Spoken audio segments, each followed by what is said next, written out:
Hello, everybody, and welcome back to this segment where we're talking with the Nortons on our telethon. This is Tom and Eleanor, and glad to have you on our telethon this year. You have a son, Craig, Yes. who here at the Key Training Center has been with us for about 3 years now. Came in 2006, and we want to talk about what the Key Training Center means to you guys as well as to Craig. Tell me a little bit about Craig's life.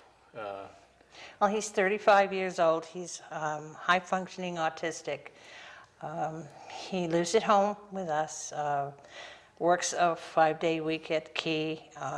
He started out when he was diagnosed with autism, and many years ago we were told that we should just put him in an institution and leave him, and we decided that taking care of him and loving him would help more than anything, and we did, and he graduated from a regular school. Special ed program in the school with a one-on-one, and then he has worked for, we're originally from Connecticut, and he worked for 3 or 4 years in Connecticut for a group called the Shoreline Area Retarded and Handicapped. And then we moved down, decided to move to Florida, and it was sad that we had to take him away from where he was working. Right. And just by chance, we moved down here and found out about Key, and it's been a blessing ever since. The rest is history, I guess. The rest is history, yes. Well, there's a lot of activities that he gets to do throughout the week with Key Training Center. Tell me a little bit about some of the fun stuff that Craig does. Well, he goes to dances.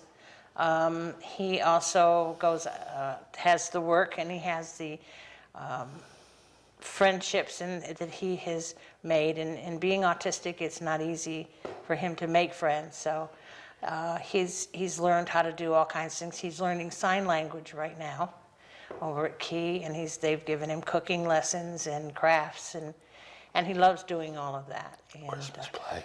And the Christmas play, yes, too? he was in the Christmas play. He was Ebenezer Scrooge in the Christmas play. Oh, wow. Humbug. He must have really got into it. Oh, he did. He And did. so did the consumers. Oh, yes. Okay. Everybody else was applauding every time he said it, so. Yeah. And he loved it, and it's been wonderful for him. Good deal. And we're very happy because everybody here is so nice to him.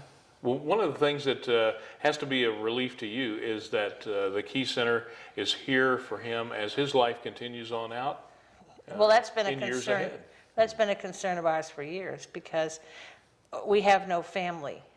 This is the end of our family. When we pass on, just Craig is left, and there's nobody to take care of him.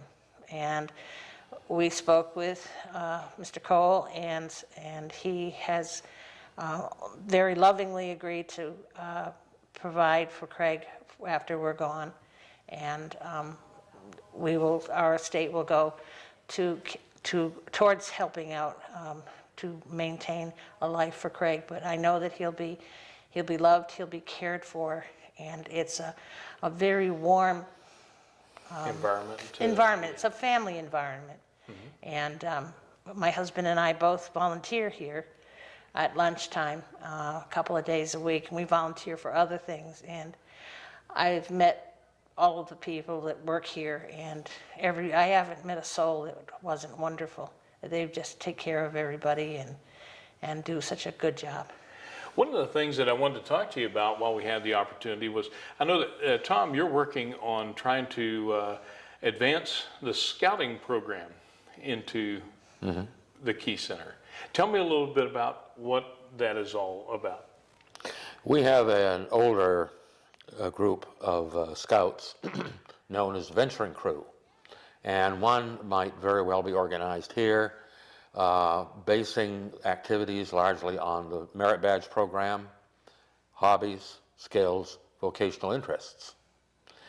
In room 9 in the workshops, they're going to be working on wood carving, and there are some of the more able consumers that are very much interested in this, and there is a wood carving merit badge.